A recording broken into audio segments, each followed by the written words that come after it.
I'll talk about another historical event. Today happens to be the 45th anniversary of the death of Elvis Presley. So why am I talking about Elvis Presley? It's because the hotel we are having lunch in today was his home in Jacksonville during his later years. And historians have documented that Elvis spent 9 nights here. He didn't just spend the night here, he spent the night here 9 times in April of 72, March of 75, September of 76. He spent 3 days here in May of 1977, just 2 months before he passed away. He always stayed in the same room, room 1010, which is on the top floor, far end of the hall on the west side of the building. So as I've said, Elvis slept here, is rumored to haunt the place.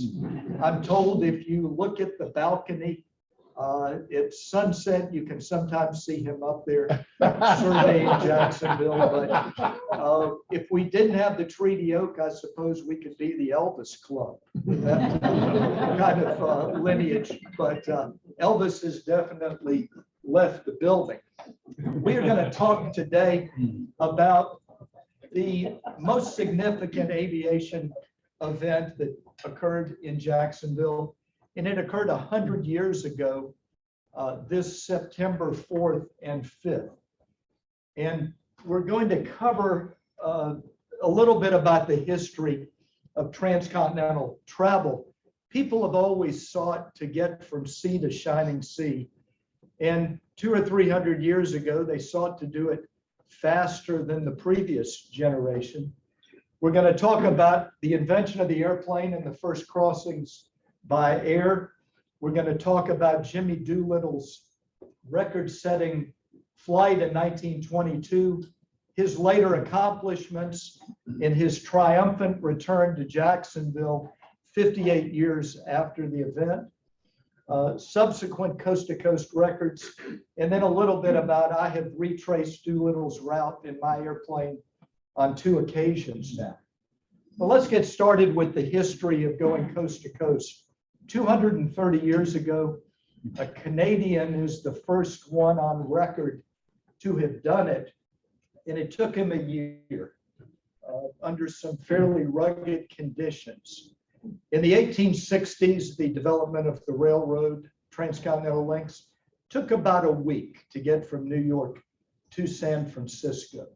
1903, the Wright brothers invent the airplane.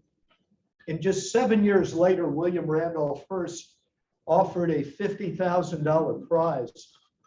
That's $1.6 million today to the first person to fly coast to coast in an airplane in fewer than 30 days by a date certain.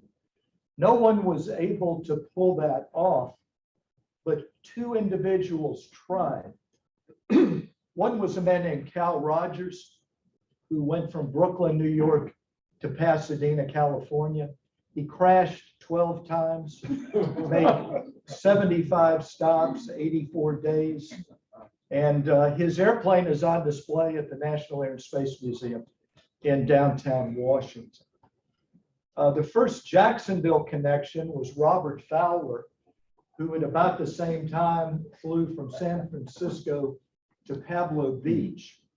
65 forced landings en route, 115 days to get here. This is a photo of him over the Moncrief racetrack, arriving in Jacksonville. He landed, spent a couple of weeks trying to get a sponsor to pay for him to fly from Moncrief racetrack to the beach.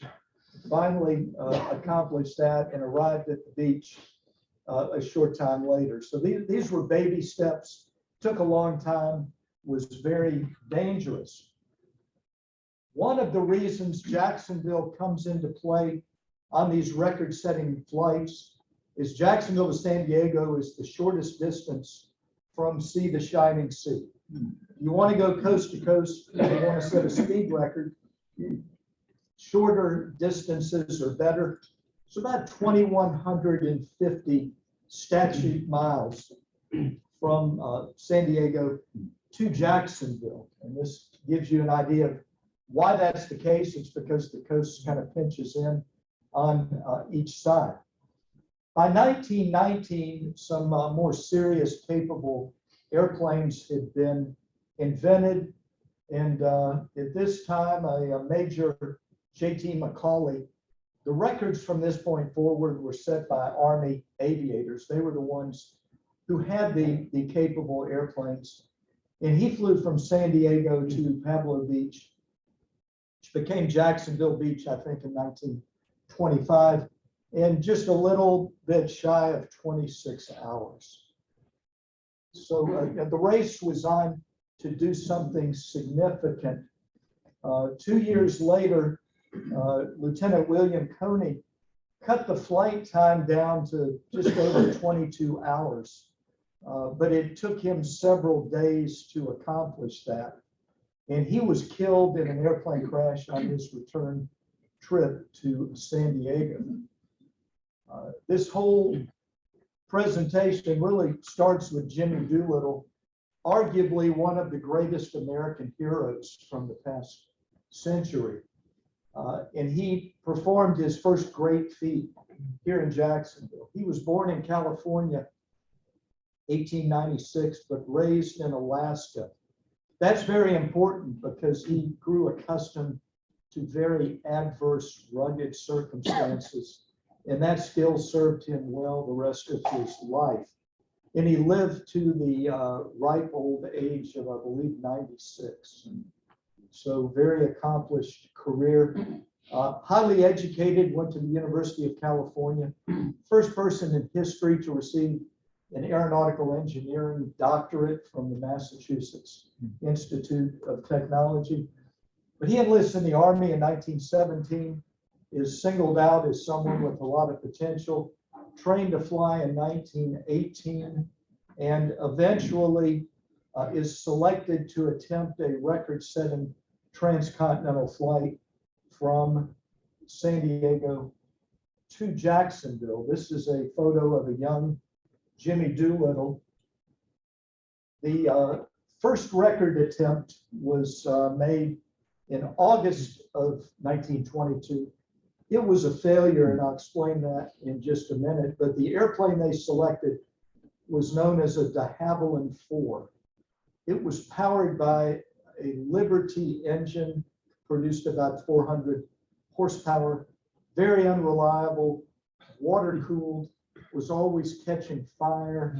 And so the fact that he pulled this off with this airplane is remarkable as almost anything else. But this de Havilland IV was highly modified by the Army. It was equipped with a large number of fuel tanks. I believe he held 280 gallons of gasoline, 25 gallons of oil, and that was enough to get him halfway across the country.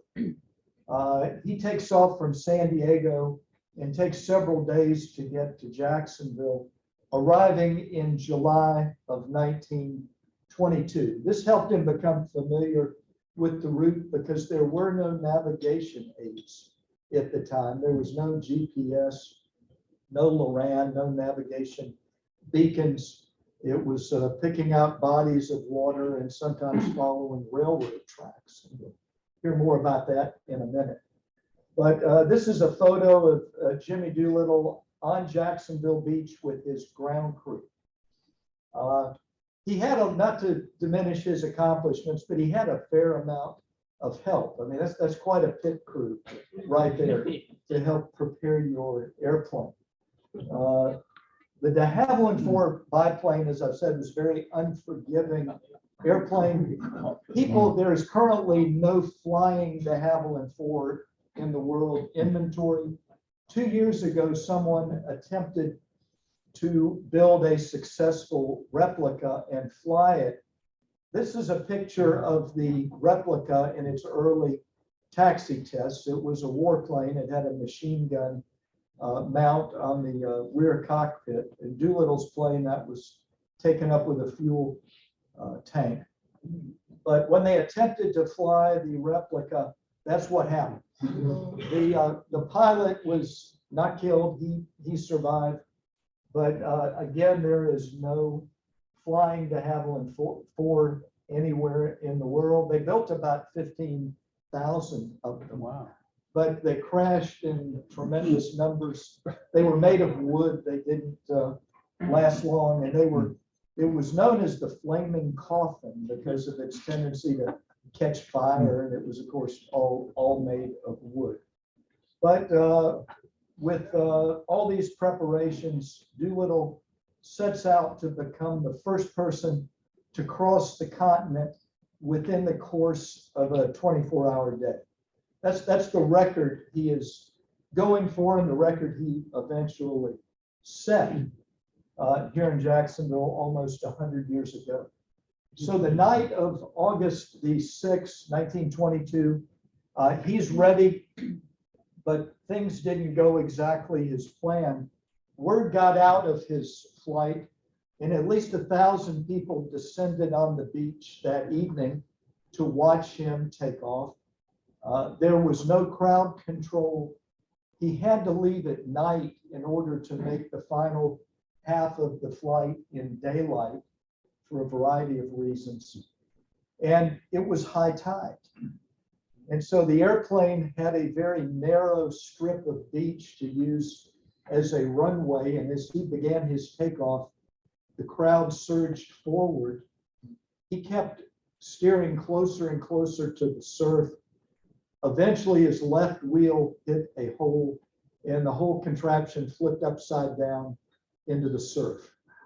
And Jimmy Doolittle almost drowned in 1 foot of water. He was trapped in the cockpit momentarily. But his pride, more than anything else, was hurt. And they got the wreckage out of the surf, called the Army, and this is a painting based on a photograph showing Doolittle in Jacksonville Beach before taking on, give you an idea of the period, the type of cars. They allowed people to drive on the beach. But the first attempt was a failure, but he is given permission to have the wreckage put on a rail car sent to San Antonio, Texas, which was a major maintenance depot for the fledgling Army Air Corps. And by August the 11th, the wreckage arrives, and it took them until September 2nd to put it back together and get it ready for flight. And Doolittle leaves San Antonio on the 2nd of September, flies nonstop to Pablo Beach in about 10 hours and 40 minutes. And this gave him a real feel for the route he would be following 2 days later. On September the 4th, a Monday night, at exactly 10 p.m., he takes off from Pablo Beach. This time, more precautions were taken. Flame pots were placed on the beach to define a runway. And the records of this tell us that he was airborne in 500 feet, turned westbound and headed for California. He was spotted over downtown Jacksonville. Well, he first was spotted over Neptune Beach. He then followed a set of railroad tracks that connected the beaches to Jacksonville and was seen over Jacksonville about 10 minutes later, would have passed right over us here, and then followed the railroad tracks until he reached Lake City and then Live Oak. And persons on the ground in those two cities reported seeing him. Around Tallahassee, he dives into a rather severe thunderstorm. And this is where his skill as a pilot paid off. And he was able to ride through the storm, broke out of it near New Orleans, recognized from the water and the shoreline where he was, and turned slightly northwest toward San Antonio, which was his fueling stop. And he's 26 years old at the time, and here he is with the airplane about to depart Jacksonville Beach. So he arrives at dawn in San Antonio. Some of his squadron mates flew out to meet him and lead him in to San Antonio. And he spends about an hour and 15 minutes on the ground while they refuel his airplane, tighten the wires, fixed a leak in the radiator, and made everything suitable for part 2 of the mission. He ate breakfast, took a short nap, and at about 8:20 Central Time, he departs for San Diego. He's in about the midpoint of Texas. You're over Texas for a full 1/3 of this trip. There's about 800 miles that you're over the state of Texas. He's escorted as far as El Paso by some squadron mates, and then heads toward San Diego. At this point, due to his service in that area, he was very familiar with the terrain. This is a photograph of Doolittle's plane being serviced in San Antonio. And he arrives over Coronado, California. This is a favorite painting of mine that shows Doolittle with his 2 escorts trailing him over the Hotel del Coronado. Many of you may have stayed there. I've stayed there. It was built in 1893, so it was an old timer by the time Doolittle arrived in 1922. And he lands at nearby North Island Navy base. It was called Rockwell Field at the time, but it's still there. And I'll show you a picture of it in just a minute. But his total elapsed time from takeoff to touchdown on the opposite coast was 22 hours and 35 minutes. Total in the air time of 21 hours and I believe 19 minutes. He becomes the first person to cross the continent in less than a 24-hour day, and it's an enduring aviation record because no one can ever break it. You're the first. No one cares who the second is, something along those lines. So he receives a hero's welcome in San Diego. This is the Florida Times-Union, which back 100 years ago actually did reporting and got it to you within minutes. This was the paper the next morning. He takes off at 10 o'clock, and there is a novel-length account of what happened earlier in the morning paper. Here is the newspaper from San Diego. Doolittle sets record in ocean-to-ocean flight. He later becomes what I would call America's greatest hero. He first leaves the military and becomes an air racer in the 1930s, and all sorts of daring exploits, made a real name for himself. He then goes to work for Shell Oil Company, and recall he had a doctorate in engineering from MIT, led the team that developed the first leaded gasoline, which was really critical in winning World War II. If we hadn't had leaded gasoline, we wouldn't have had high compression engines, and we wouldn't have had B-29 bombers and things like that. He then gets back into the military, and the first thing he does is invents instrument flight on the gauges. And then he re-enlists as an Army pilot and is selected 8 months after Pearl Harbor to lead the most daring airplane raid in history. The Japanese had attacked Pearl Harbor 7 months earlier. They thought they were immune from attack by heavy American bombers. There was nowhere for them to take off and have the range to get to Japan. They put 16 of these bombers on the aircraft carrier Hornet, launched them at sea 400 miles off of Japan. And the Japanese looked up one day and there are American bombers dropping bombs on Tokyo. And this was led by Jimmy Doolittle. It was thought to be a suicide mission. He was the commander of this, and he was forced to bail out. None of them made controlled landings. Several of them were captured and executed by the Japanese. Most of them made it back here. Doolittle was awarded the Medal of Honor for these exploits, went on to command the 8th Air Force in World War II over in Europe. And his legacy was firmly cemented at that point. Later in life, 1985, Ronald Reagan invited him to the White House and pinned a 4th star on him, making him a full 4-star general before he passed away. Fast forward 58 years. This is Jimmy Doolittle and Gene McCormick, the then president of the Beaches Area Historical Society, had an idea that since one of the most significant historical events at the beach was this flight, why don't we invite Jimmy Doolittle back and unveil a marker? There was some urgency because he was 84 years old. No one thought he would live much longer. He lived another 12 years, so they could have waited until the 60th anniversary. But he comes to Jacksonville. I was there for these events as a young man of, I guess I would have been 22 years old at the time. And let's see, that's a letter to Gene McCormick from Jimmy Doolittle. I was given the archives of this visit by a dear friend, John Engel, past president of the Jacksonville Historical Society, past president of the Downtown Rotary Club.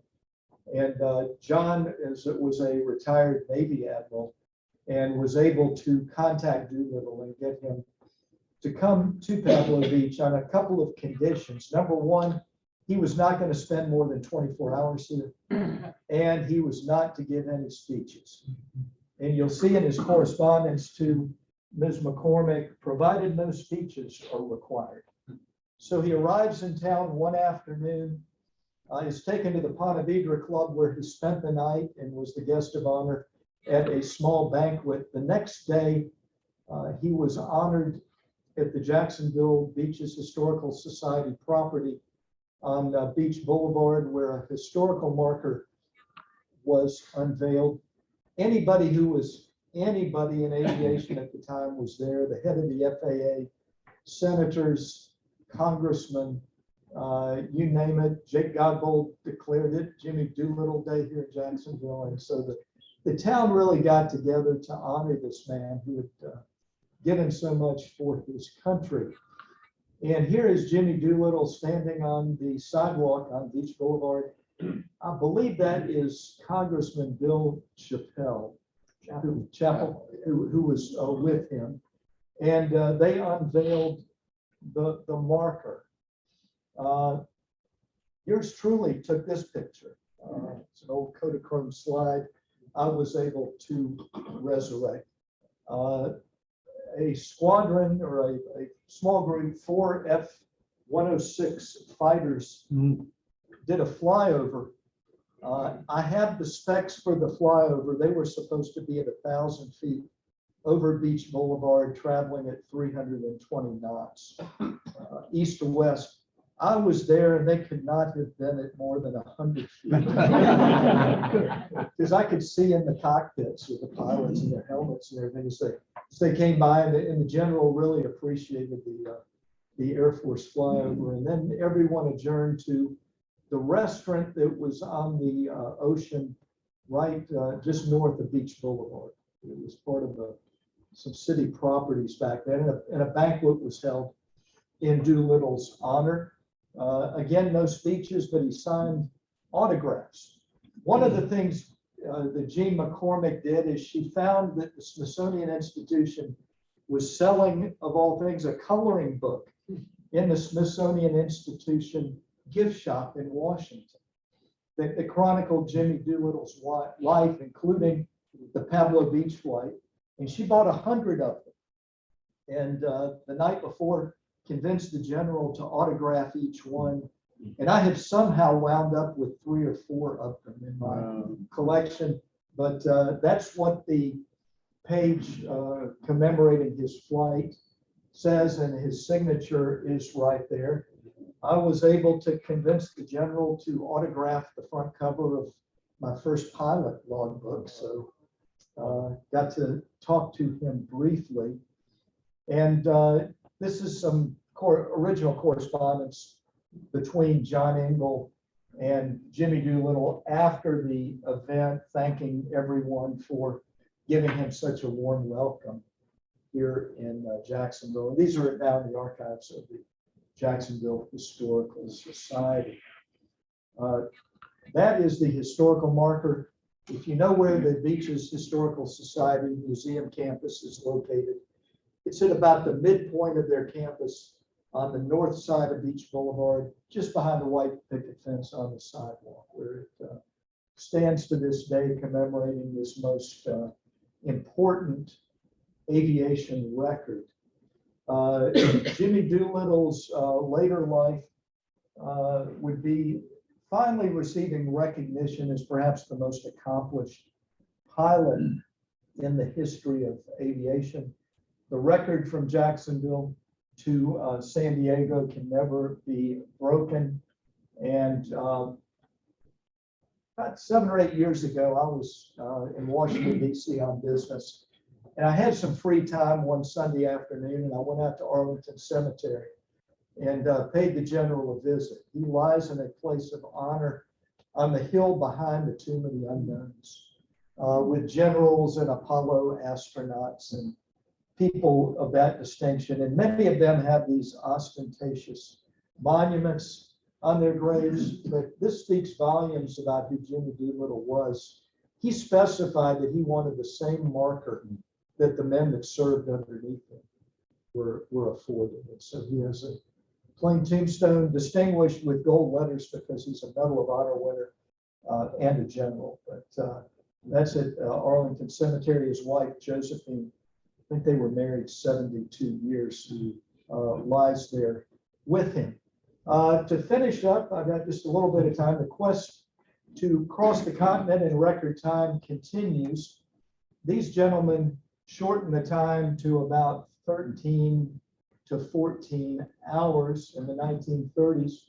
1957, on the 13th anniversary of D-Day, a pair of F-8 supersonic Crusader jets took off from an aircraft carrier off the coast of San Diego, flew supersonic across the United States, had to slow down twice to pick up gas from a tanker in the air, and landed on the Saratoga, which was steaming off the coast of Jacksonville. And it took them 3 hours and 28 minutes. There to greet them was the hero of D-Day, then President Dwight Eisenhower. Welcomed them and acknowledged their record. Adventurer Steve Fawcett came within a minute of breaking the Supersonic Crusaders record in 2000 in this Citation 10 business jet. It was full of fuel tanks. I was there when he left, and he nearly broke the Navy's record. What can you do on an airliner? Now, this is Ed Booth in 2007 as a passenger. We occasionally have nonstop service from Jacksonville to Los Angeles. And on April the 12th of 2007, in a Boeing 737, I made the crossing in 3 hours, 51 minutes, which isn't bad for that. And then I have retraced Doolittle's route twice in my airplane.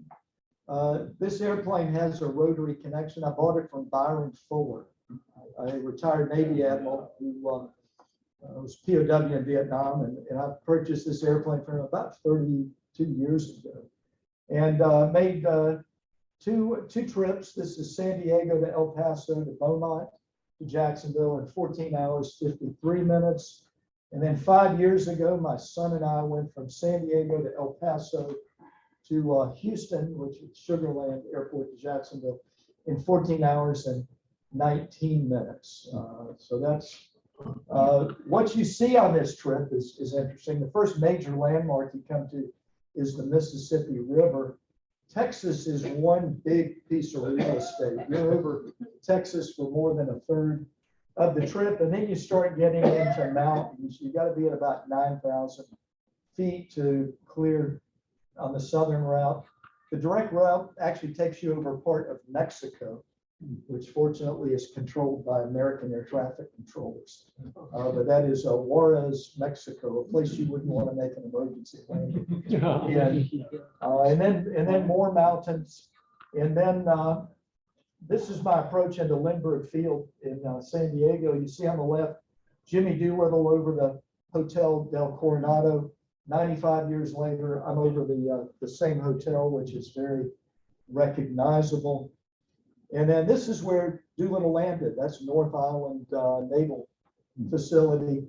The civilian airport is on the top of the screen. It's called Lindbergh Field. That's the Pacific Ocean. My first trip was encouraged by a lawyer friend of mine in San Diego who offered to pick me up at the airport and let me stay with him. And he took this picture of me and then sent me this note. You really did make it to the Pacific Ocean. And so it's a fun trip. I will probably do it again before things are all over with. There is Doolittle depicted leaving Pablo Beach. Not historically accurate because it was nighttime, but that's what it would have looked like. And that's my favorite picture, a smiling 26-year-old with an incredible future ahead of him. Appropriately, his autobiography is titled "I Could Never Be So Lucky Twice," and it's a good read. I would highly recommend it. That's it. Thank you very much.